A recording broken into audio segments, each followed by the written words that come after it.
Todos sabemos que la panna cotta lleva gelatina, ¿no? ¿No?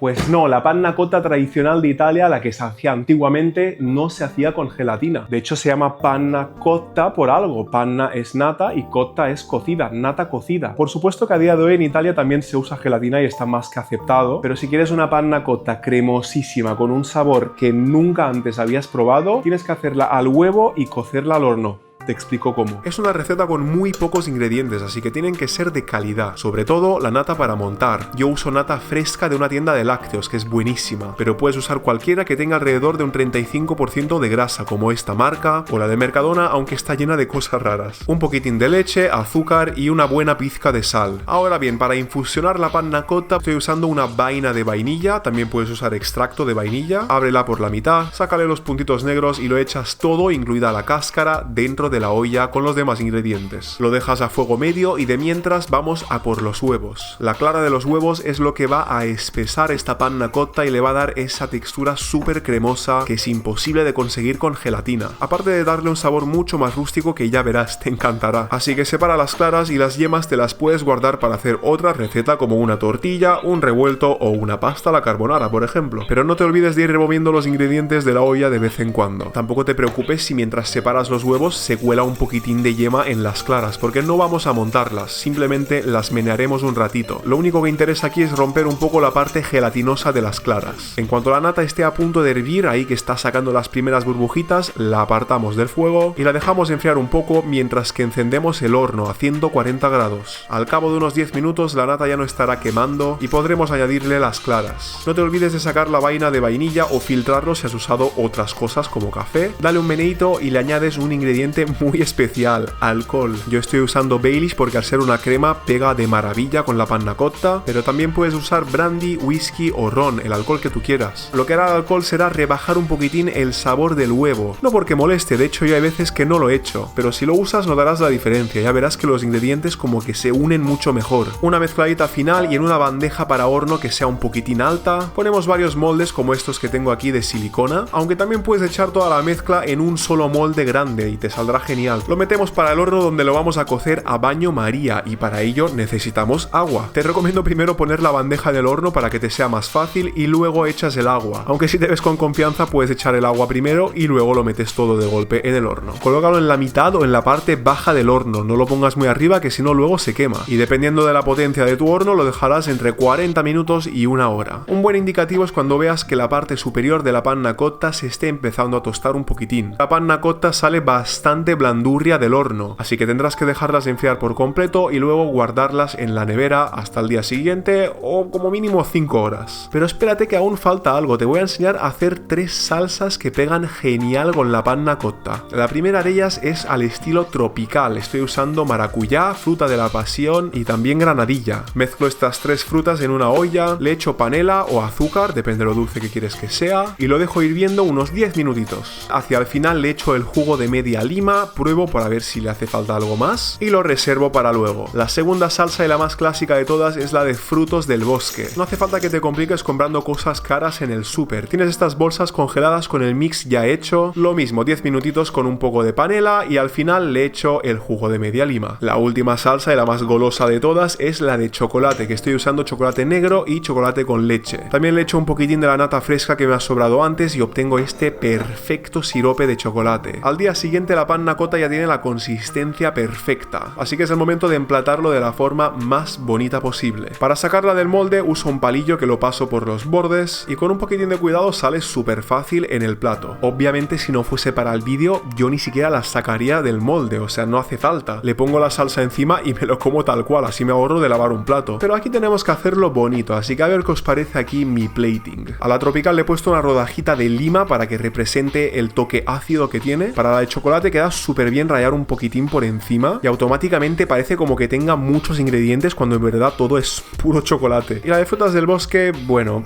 sin palabras. Espero que pruebes a hacer esta receta y sobre todo que lo combines con alguna de estas salsas, que fíjate lo bien que quedan. Fíjate cómo la cuchara simplemente pasa a través de la panna cotta, la textura es única. Un postre así la verdad es que es una calidad superior a lo que te encuentras en la mayoría de restaurantes. Ya sé que es muchísimo más fácil hacerlo con gelatina, pero es que la textura y el sabor sabor que da hacerlo con huevo y al horno, que encima es el método tradicional que se solía hacer en Italia, simplemente no tiene precio, es un trabajo artesanal. Aparte de que, seamos sinceros, no sabemos muy bien lo que lleva la gelatina. Al fin y al cabo es un ingrediente químico ultra procesado, así que muy bien dudo que nos haga. Sí, la panna cotta, buenísima, tremenda, cremosa. Hazla. Y sobre todo pulsa arriba a la derecha para que veas más recetas como esta que están tremendas. Hasta la próxima. Chao.